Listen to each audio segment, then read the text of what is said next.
Assalamualaikum warahmatullahi wabarakatuh.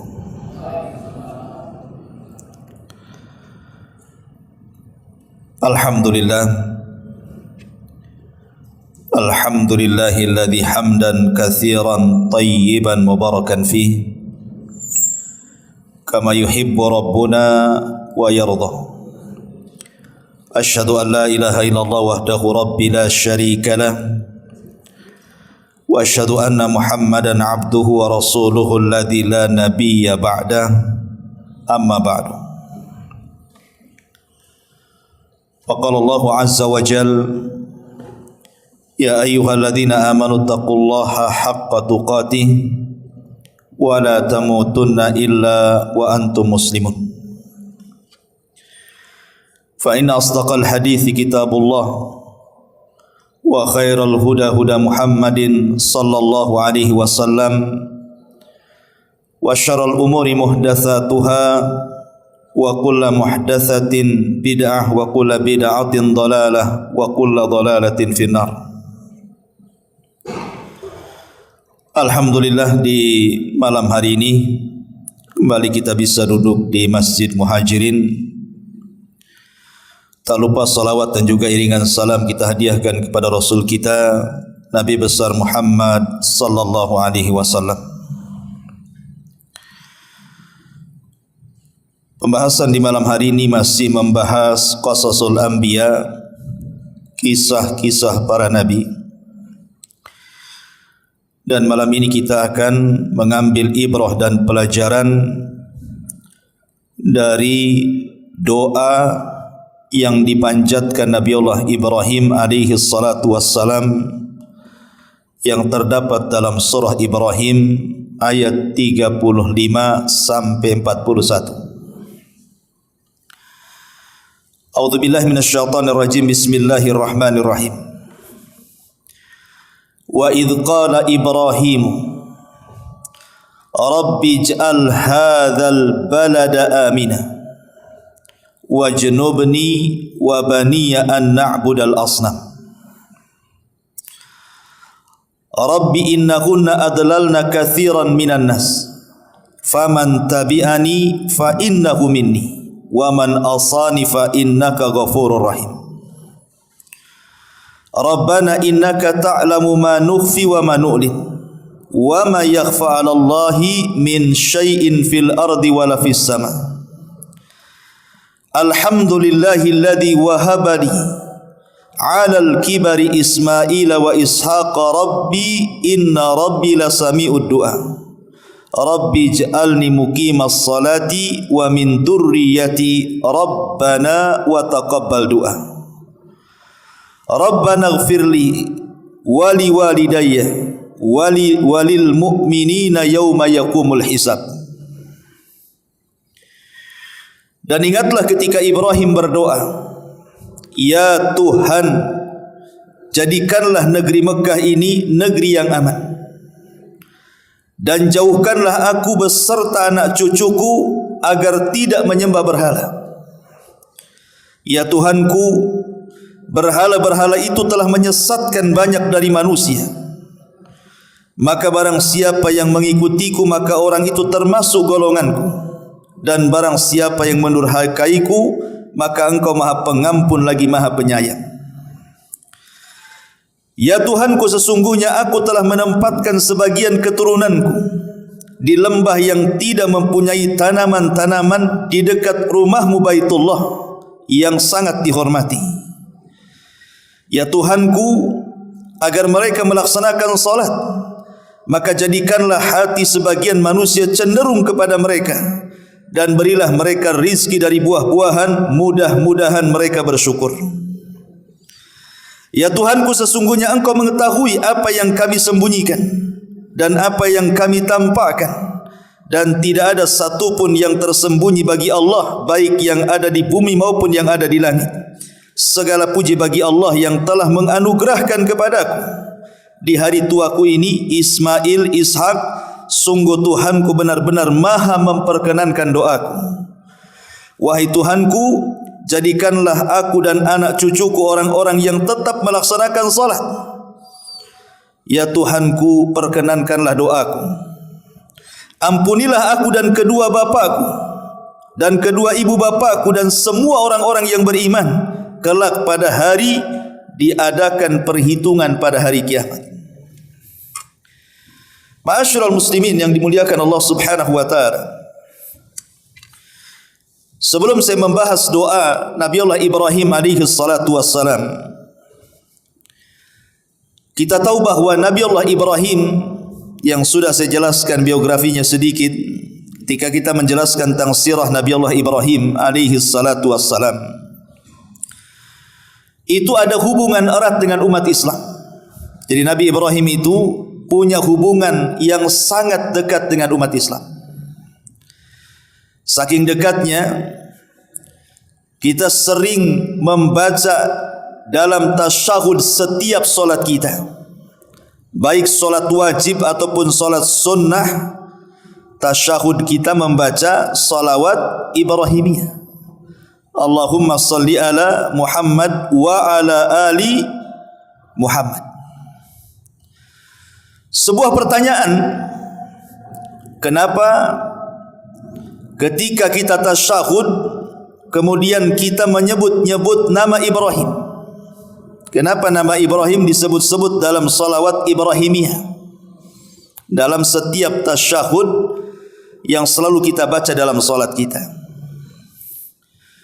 Ada yang mengatakan seperti yang dikatakan oleh Al-Allamah Badruddin Al-Aini Al-Hanafi rahimahullahu ta'ala dalam syarah Sunan Abi Dawud lil Aini.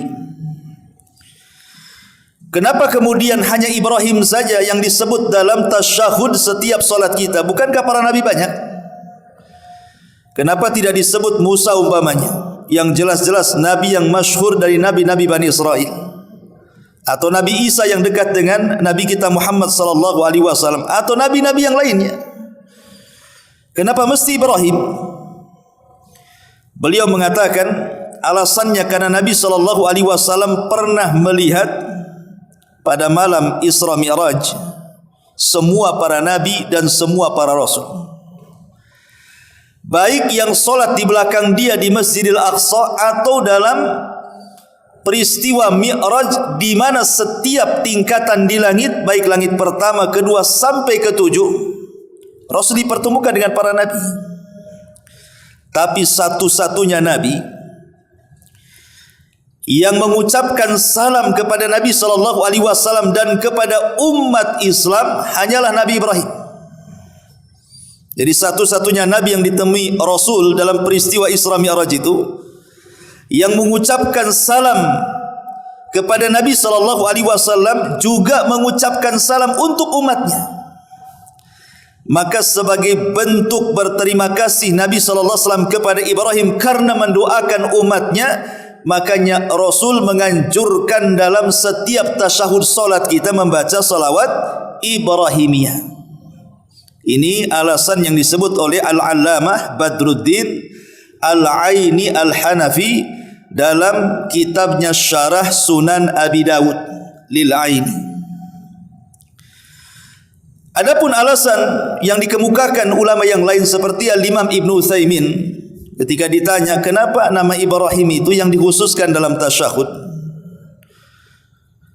beliau mengatakan kullul anbiya ja'u bitauhid, karena semua para nabi itu datang dengan membawa dakwah tauhid. Sebagaimana Allah mengatakan, wa ma arsalnaka min qablika min rasulin illa nuhi ilaihi annahu la ilaha illa ana fa'budun. Dan tidaklah kami utus sebelum engkau wahai Muhammad dari seorang rasul kecuali kami wahyukan kepadanya agar dia menyerukan tidak ada sesembahan yang berhak disembah kecuali kami, maka sembahlah aku. Dan Ibrahim adalah Abul Arab. Kata Syekh Utsaimin, Ibrahim itu bapaknya orang Arab dan juga bapaknya orang-orang Bani Israel. Dan dialah yang menyeru kepada tauhid secara khusus, wa huwa yad'u ila tauhidil khalis. Dan dia menyeru kepada tauhid betul-betul secara murni. wal yahudu wan nasara, sementara orang-orang Yahudi dan Nasrani mereka mengklaim bahawa mereka mengikuti Ibrahim. Begitu juga kaum muslimin mengikuti Ibrahim. Akan tetapi ketika orang Nasrani mengklaim Ibrahim nabi mereka, kemudian Yahudi juga mengklaim nabi mereka, Islam juga mengklaim Ibrahim juga adalah bapa daripada nabi kita, maka kata beliau, nahnu aula bi Ibrahim, kami lebih berhak dengan Ibrahim dibandingkan Yahudi dan Nasrani. Dan itu berdasarkan nas Al-Quran, inna aulan nas bi Ibrahim, sesungguhnya orang yang paling utama dari kalangan manusia dengan Ibrahim, lalladzina tabauhu, orang-orang yang mengikutinya, wa hadzan nabi, maksudnya Nabi Muhammad sallallahu alaihi wasallam, walladzina amanu, dan orang-orang yang beriman mereka berhak dengan Ibrahim. Maka dengan alasan ini, kata Syekh Utsaimin, itulah kenapa Nabi Ibrahim dikhususkan dalam setiap tasyahud kita, karena kita berhak dengan Ibrahim dibandingkan Yahudi dan Nasrani.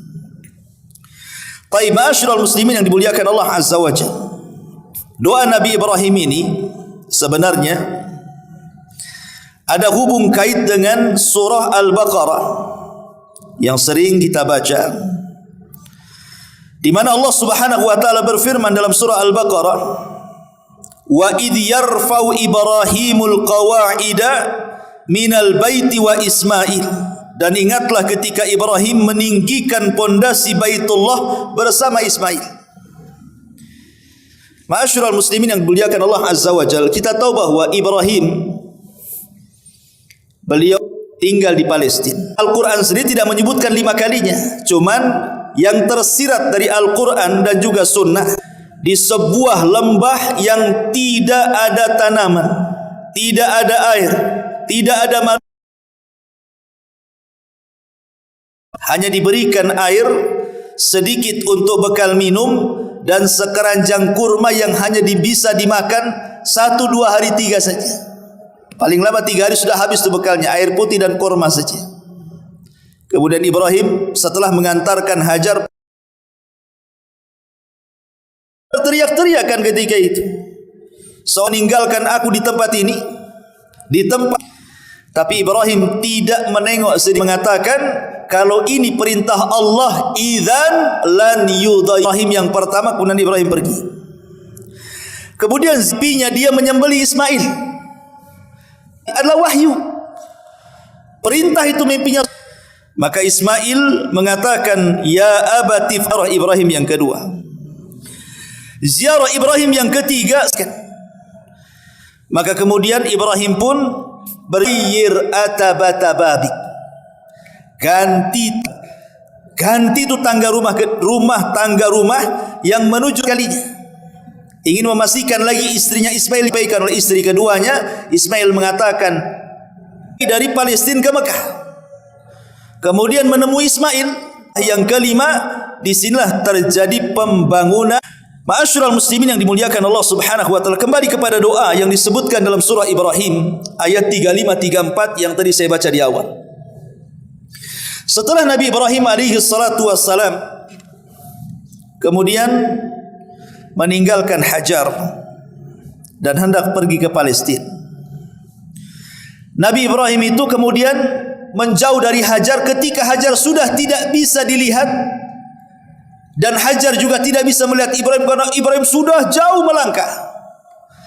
Maka Ibrahim kemudian menatap ke arah yang kelak di situ akan dibangun Ka'bah. Disitulah Nabi Ibrahim berdoa. Apa doanya? Rabbij'al hadza baladan amina.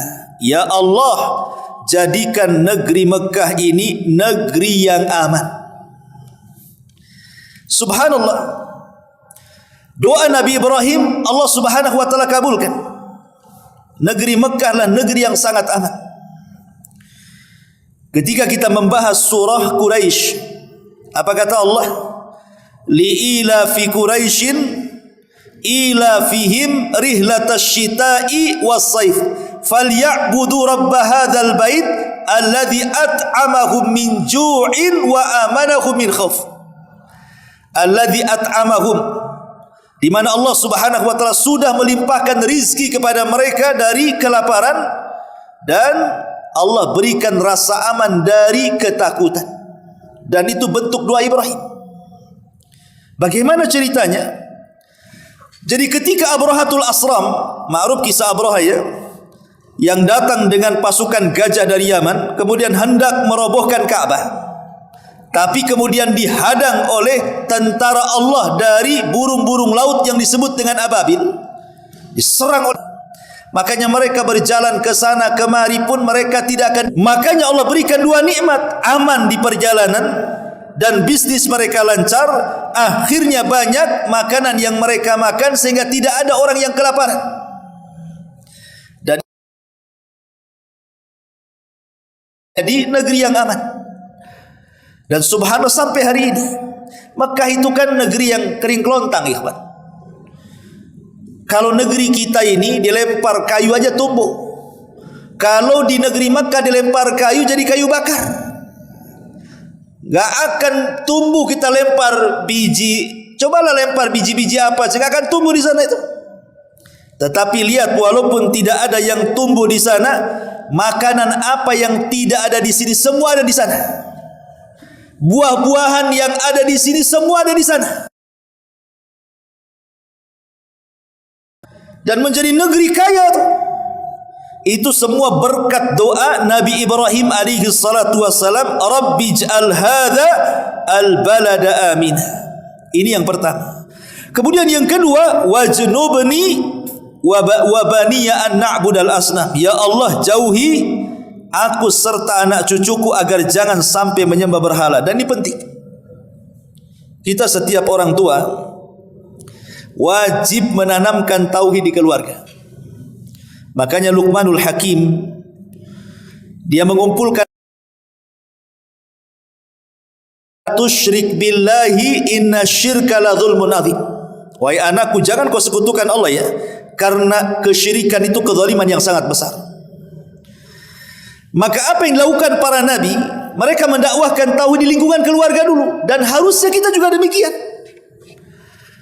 Harusnya juga kita demikian. Kalau bisa kita dakwahi keluarga kita yang masih awam, yang masih percaya dengan klinik, yang masih suka datang ke dukun, yang masih suka mengkonsumsi jimat dan begitu seterusnya. Kalau bisa kita nasihati mereka. Karena tauhid ini yang menjadikan diterima semua amal. Kalau orang tidak bertauhid, percuma dia salat, puasa, zakat dan yang lainnya. Karena tauhid itu yang menentukan diterima dan tidaknya sebuah amalan. Makanya Ibrahim berdoa kepada Allah, jangan sampai anak turunannya menyembah berhala. Kenapa alasannya? Rabbi innahunna adlalna katsiran minan nas. Ya Rabb, karena berhala-berhala itu sudah banyak menyesatkan manusia. Faman tabi'ani fa innahu minni. Siapa yang mengikuti aku, dia termasuk golonganku. Wa man asani fa innaka ghafurur rahim. Dan siapa yang bermaksiat kepadaku, engkau zat yang maha pengampun lagi maha pengasih. Lihat bagaimana Ibrahim, Allah berikan sifat lemah lembut. Kalau para nabi yang lain seperti Nuh, ketika kaumnya bermaksiat kepada Nuh, apa yang dikatakan Nuh? Nuh mengeluarkan doa pamungkasnya, Rabbi la tadhar alal ardi minal kafirina dayyara. Ya Rabb, jangan kau sisakan satu jiwa orang kafir kecuali kau binasakan. Itu kalau Nuh tuh. Ataupun Nabi Allah Saleh, atau Nabi Allah Hud, atau nabi-nabi yang lainnya, kaumnya habis. Kecuali kaum Ibrahim dan kaum Nabi SAW. Walaupun bermaksiat manapun kepada Allah, kan tidak dihancurkan mereka. Karena Ibrahim suka berdoa, kalau mereka mengikutiku, mereka golonganku. Tapi kalau mereka bermaksiat kepadaku, mudah-mudahan Allah mengampuni mereka. Ibrahim mendoakan agar diampuni gitu, bukan dihancurkan. Ya, karena dia adalah teladan. Makanya kalau kita melihat dalam Al-Quran, hanya dua nabi yang disebut Allah, yang disuruh kita mencontoh dan menteladininya. Disebut namanya ya, maksudnya secara jelas-jelasan namanya disebut. Tapi para nabi yang lain tidak. Para nabi yang lain itu disebut secara umum. Contoh umpamanya, Allah Subhanahu wa taala berfirman ketika bicara soal teladan. Allah Subhanahu wa taala mengatakan laqad kana lakum fi Rasulillahi uswatun hasanah. Ini kan perintah kita menjadikan Rasul kita menjadi suri teladan, sudah jelas. Namanya Rasul itu kan Nabi kita, otomatis kita menjadikan teladan. Tetapi tidak ada dalam Al-Quran yang disebut namanya untuk dijadikan teladan kecuali Ibrahim.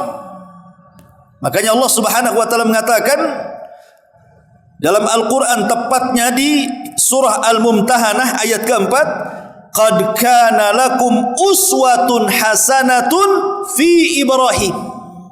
Sungguh telah ada suri teladan yang baik bagimu pada diri Ibrahim. Disebut namanya. Jadi hanya ada dua nabi yang disuruh kita ikuti dalam Al-Quran itu. Pertama nabi kita, yang kedua Ibrahim. Adapun nabi-nabi yang lain Allah hanya menyebutkan secara umum saja kan. Ulaikal ladzina hadallahu fabihudahu muqtadi. Mereka orang-orang yang telah diberikan petunjuk Allah, maka ikutilah petunjuk mereka. Allah hanya mengatakan seperti itu saja. Tapi ketika bicara Ibrahim, Allah tegas mengatakan laqad kana lakum fi Rasulillahi uswatun hasanah fi Ibrahim. Sini Allah mengatakan laqad kana lakum uswatun hasanatun fi Ibrahim. Allah sebutkan kalimat Ibrahim. Ya, karena Ibrahim adalah kakek buyut Nabi sallallahu. Kemudian doa Ibrahim selanjutnya, Rabbana innaka ta'lam ma nukhfi wa ma nu'lin wa ma yakhfa 'ala Allah min syai'in fil ardi wala fis sama. Allah Ibrahim mengatakan, ya Tuhanku, sesungguhnya Engkau mengetahui apa yang kami sembunyikan, apa yang kami tampakkan, dan tidak ada sesuatu pun yang tersembunyi bagi Allah, baik di langit ataupun di bumi. Ibrahim mengajarkan muraqabah kepada kita. Muraqabah itu maksudnya merasa diawasi Allah. Bahasa kita itu adalah ketika Rasul ditanya soal ihsan apa? Antara fa innahu yara. Engkau menyembah Allah seolah-olah engkau melihat Allah. Kalau tidak merasa dilihat Allah, yakini Allah melihat kita. Itulah namanya muraqabah. Seperti di sini Ibrahim, dia mengatakan bahwa ya Rabb, tidak ada yang tersembunyi bagimu. Semua apa yang kami ucapkan, semua apa yang kami lihat, semua apa yang kami perbuat pasti dilihat Allah. Dan ini sifat muraqabah penting karena sifat inilah yang memperbaiki manusia.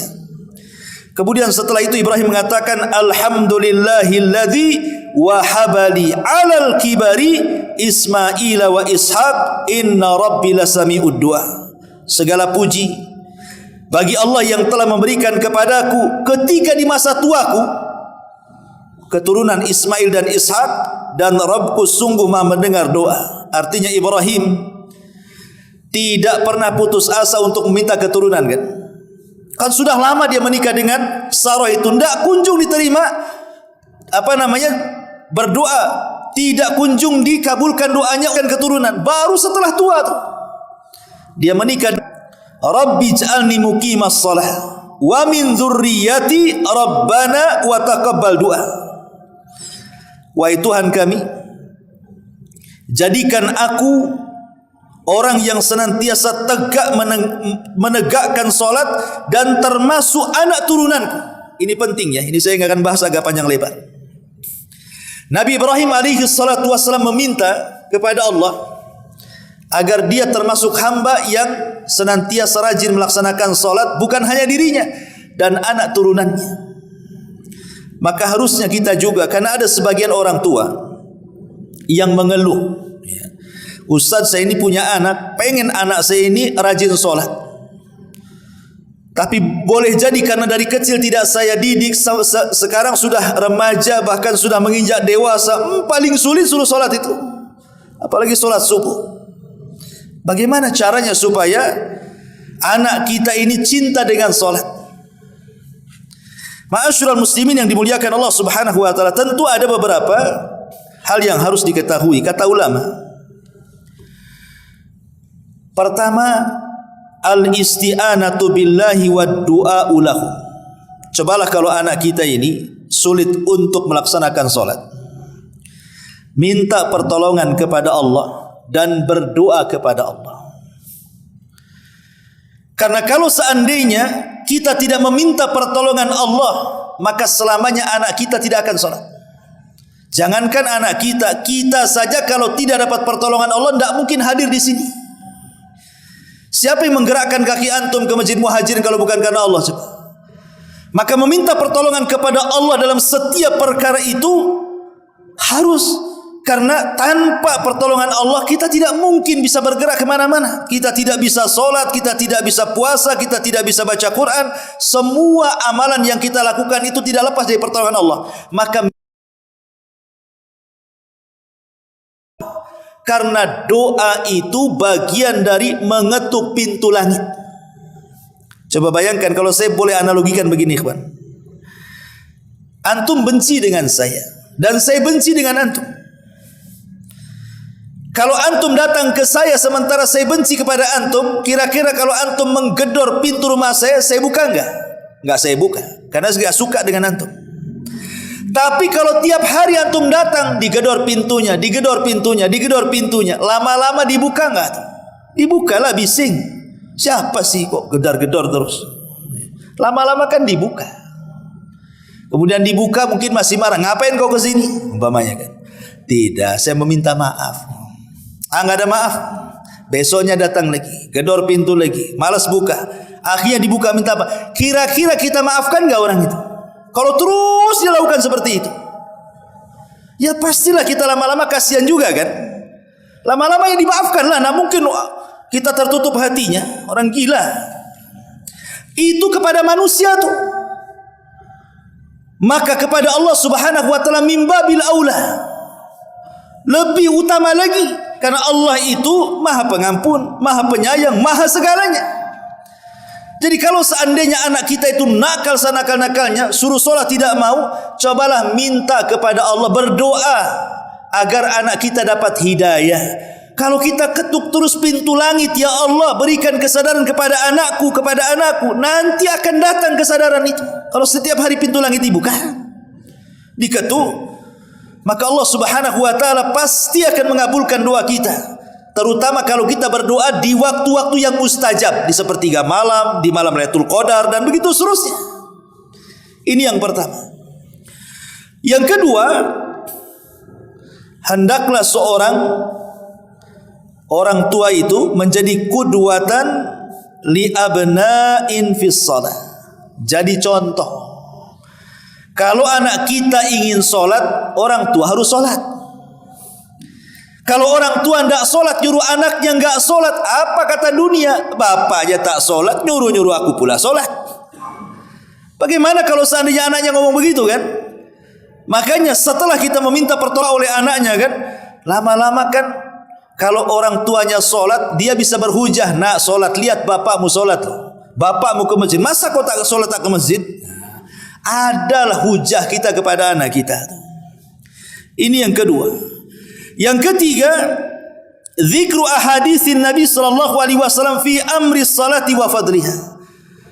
Mungkin ketika di waktu senggang, di waktu anak itu tidak sedang bersitegang dengan orang tuanya, cobalah kemudian diterangkan kepada anak itu tentang hadis-hadis seputar pentingnya solat dan keutamaan solat. Kalau kita tidak bisa menjelaskannya, datangkan ustaz. Nah, sekarang apalagi sudah ada YouTube, setel aja YouTube. Nah, Ustaz Abu Umairah, keutamaan solat, dengarkan nak, umpamanya. Kalau kita tidak bisa menyampaikan, banyak ustaz di YouTube kok. Supaya anak itu mendengar dalil, oh beginilah solat, apa keutamaannya, apa kehebatannya, dan begitu seterusnya. Termasuk juga mukafaatuhum. Jangan lupa, jangan bakhil orang tua sama anak itu. Kalau bisa kasih hadiah. Nah kalau sampai sholat 5 waktu, yang tadinya jajannya 10.000, saya tambah 20.000, gitu kan itu. Nah, itu yang jadi anak itu semangat kan itu. Tapi jangan janji-janji saja sudah sholat 5 waktu, kata anaknya, mana bah? Nanti aja. Ya nggak sholat lagi lah dia. Artinya kan harus dijanjikan juga. Nggak apa-apa, orang tua jangan bakhil. Kasih janji-janji. Kamu kalau seperti kita suruh anak kita hafal Quran, kamu kalau hafal Quran, saya bawa umroh. Gitu ya. Bawa jalan kemana? Anak itu semangat kan itu. Sholat juga sama. Ya. Kemudian juga yang nomor 5, as-suhbatus salihah. Maka harus dikawal anak itu. Berkawan dengan siapa tuh? Kalau dia berkawan dengan ahli solat, silakan, nggak apa-apa. Pasti kalau waktunya solat, kalau kawannya solat, pasti dia diajak solat tuh. Tapi kalau kawannya bajingan, ya jadi bajingan lah anak tuh.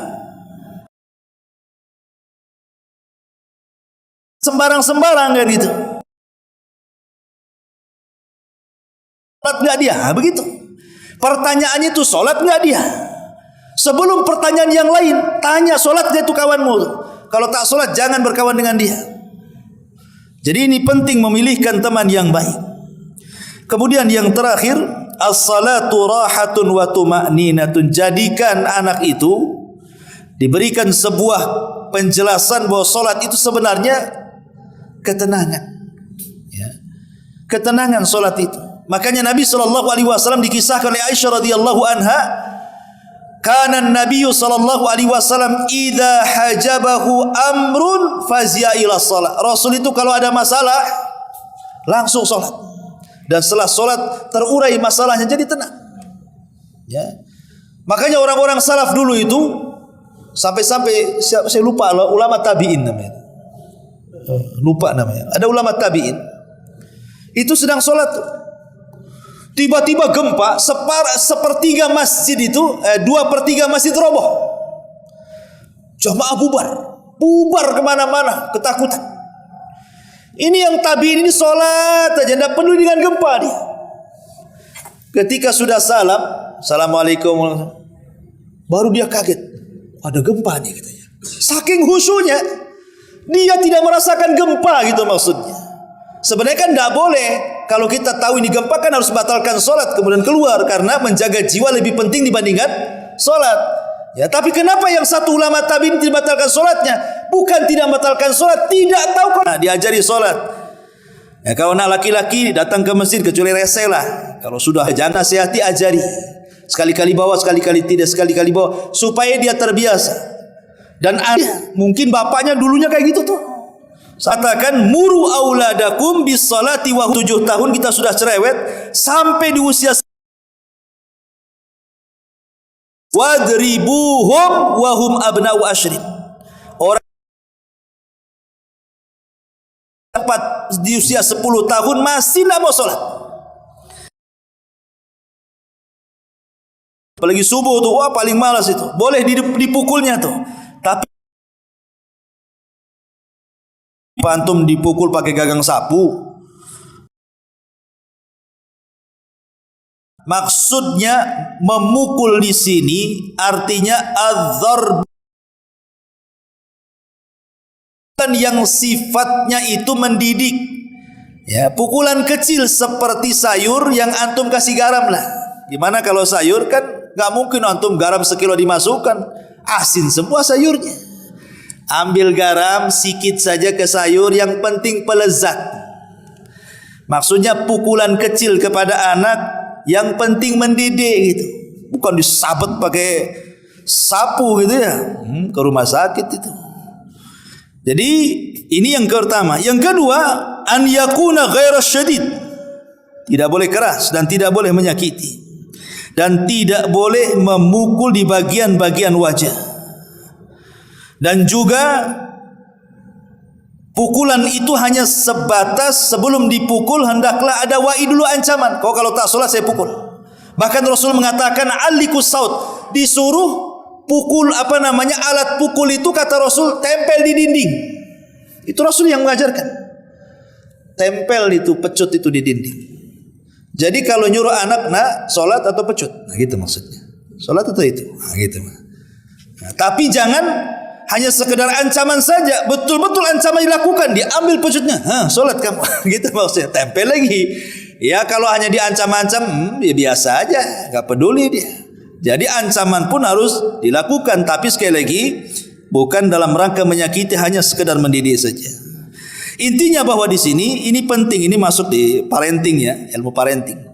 Tapi yang jelas bahwa Ibrahim alaihi salatu wassalam mengajarkan kepada kita untuk supaya dia bisa menjaga salat dan juga anak keturunannya supaya bisa menjaga salat. Kemudian yang terakhir,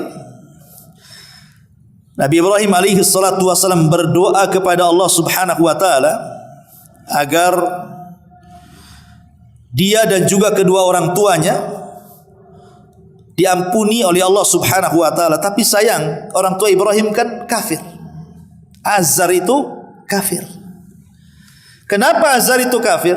Dia yang membuat berhala. Dia yang menyuruh kaumnya menyembah berhala. Dia pula yang menjual berhala, dan hasil jual berhalanya dia makan. Azar itu ayahnya Ibrahim. Bahkan Ibrahim kecil pernah disuruh untuk menjual berhala, tapi tidak laku karena jualannya, promosinya begini: Ishtaru ma la yadurrukum wa la yanfa'ukum. Belilah Tuhan ini tapi tidak mendatangkan manfaat dan madarat. Siapa yang mau beli? Kira-kira kalau promosinya kayak gitu laku enggak tuh patung? Ya enggak laku lah. Makanya kalau pulang dibawa lagi itu berhalanya, marah bapaknya Azar itu, pecuti Ibrahim itu. Kenapa tak laku katanya? Ya gimana promosinya gitu? Ya enggak laku lah kan gitu. Ya. Tapi yang jelas bahwa Ibrahim ketika sudah jadi angkat jadi nabi, kemudian juga berusaha mendakwahkan kaumnya, tidak bisa di Irak, sampai bertentangan dengan Namrud, sampai menghancurkan patung-patung Namrud. Bapaknya pun ketika melihat keajaiban Ibrahim dimasukkan api tidak mengapa, itu kan mukjizat besar yang terlihat loh. Tapi tetap saja bapaknya pun tidak beriman. Tapi saking sayangnya Ibrahim kepada bapaknya, tetap dia berdoa, Rabbana gfirli wali walidayya. Ya Allah, ampunilah aku dan kedua orang tuaku. Dia tetap meminta ampun. Baru setelah jelas-jelas bahwa bapaknya adalah seorang kafir dan Allah melarang untuk berdoa memintakan ampun, barulah Ibrahim berhenti memintakan ampun. Baru Ibrahim berhenti memintakan ampun. Sama dengan kasusnya Nabi kan. Ketika dia sayang dengan Abu Talib, Rasul setiap hari sepeninggal Abu Talib meminta kepada Allah agar Abu Talib diampuni dosa-dosanya. Tetapi Allah Subhanahu wa taala turunkan ayat, ma kana lin nabi an yastaghfiru lil musyrikina walau kanu ulil qurba. Tidak layak bagi seorang nabi meminta ampunkan kepada orang musyrik walaupun kerabat dekatnya. Dari situ Rasul berhenti tidak memintakan ampun kepada Abu Talib. Dan Allah turunkan ayat, innaka la tahdi man ahbabta walakinnallaha yahdi man yasha. Engkau Muhammad tidak mungkin memberikan hidayah kepada orang yang kau cintai, karena hidayah itu Allah berikan kepada siapa yang dikehendaki. Ya. Berhenti. Tapi syahidnya di sini, walaupun demikian, walaupun bapaknya jelas-jelas kafir, Ibrahim tetap dia berbuat baik. Dia ingin supaya bapaknya itu masuk surga, tapi karena kekufurannya yang menghalangi, itulah yang menjadikan Azar tidak masuk surga. Tapi syahidnya di sini, anak bagaimanapun jahat orang tua tetap tidak boleh berbuat jahat kepada orang tua. Sejahat-jahatnya orang tua kepada kita, jangan sampai kemudian kita jahat kepada mereka. Karena ada orang anak itu yang merasa dendam dengan orang tua. Boleh jadi orang tua mungkin membuang anaknya di waktu bayi dengan cara diberikan kepada orang, dititipkan ke panti asuhan, atau mungkin dijahati dari kecil, tidak diberi makan, dibuat lapar, tidak dikasih pendidikan, sehingga anak ini tumbuh besar menjadi emosi dan dendam sama ayahnya kan. Ada anak-anak yang seperti itu kan. Kalau mengikuti perasaan, wajar anak itu dendam. Dia dibuang sama orang tuanya. Tapi kalau ikut agama tidak boleh. Walaupun Anda pernah dibuang orang tua, sudah besar baru ketemu orang tua, baru cerita, kenapa aku kok di rumah orang, kenapa tidak di rumah orang tuanya. Ingat, perintah berbuat baik itu bukan sistem barter. Bukan kita katakan karena orang tua saya baik, saya berbuat baik kepada orang tua. Karena orang tua saya jahat, saya pun berbuat jahat kepada orang tua. Bukan itu. Tapi perintah berbuat baik kepada orang tua adalah perintah Allah. Mau orang tua baik, mau orang tua jahat, yang jelas saya berbuat baik kepada orang tua. Ini perintah Allah. Karena Allah yang mengatakan, wa wassaynal insana biwalidayhi husna. Kami wasiatkan kepada setiap orang untuk berbuat baik kepada orang tua. Allah yang merintahkan kita berbuat baik. Tapi kebanyakan anak-anak yang merasa dendam dengan orang tuanya karena merasa dibuang atau tidak diperhatikan atau tidak pernah disekolahkan atau apalah alasannya, terkadang itu pula hujahnya, ngapain saya berbuat baik sama orang tua? Saya aja tidak dididik dia, saya aja dibuang dia, berarti orang ini tidak ngaji. Ya. Ingat bagaimanapun dia orang tua, kalau bukan karena Allah, kemudian orang tua itu enggak ada kita di dunia ini. Emang kita anak orang tua angkat? Bukan, kita ini anak orang tua kandung. Tanpa ada orang tua kandung enggak mungkin kita lahir. Cukup dengan kelahiran itulah kita tidak bisa membalas jasa kebaikan mereka. Makanya kenapa Nabi SAW, Ibnu Umar radhiyallahu an, ketika ada orang tawaf menggendong orang tuanya tuh keliling Ka'bah, ya. Dari awal manasik haji sampai akhir manasik haji digendong orang tuanya. Bila tuamu ketika melahirkan kamu, tidak ada yang bisa menandingi kebaikannya. Dulu waktu kecil orang tuaku ngasih makan kepadaku, sekarang orang tuaku sudah parah. Maka orang tuamu berusaha untuk kita. Ibrahim alaihissalam mengajarkan doa, Rabbana ghfirli wali walidayya. Ya Allah, ampuni diriku dan juga kedua orang tuaku, walil mu'minin, dan kepada orang-orang yang beriman, yauma yakumul hisab, pada hari ketika kiamat dibangkitkan. Wallahu a'lam bishawab. Inilah diantara faedah dari doa Nabi Ibrahim alaihi salatu wassalam yang tercantum dalam surah Ibrahim ayat 35 sampai 41. Subhanallah bihamdika asyhadu an la ilaha illa anta astaghfiruka wa atubu ilaik. Allahu ta'ala alam. Assalamualaikum warahmatullahi wabarakatuh.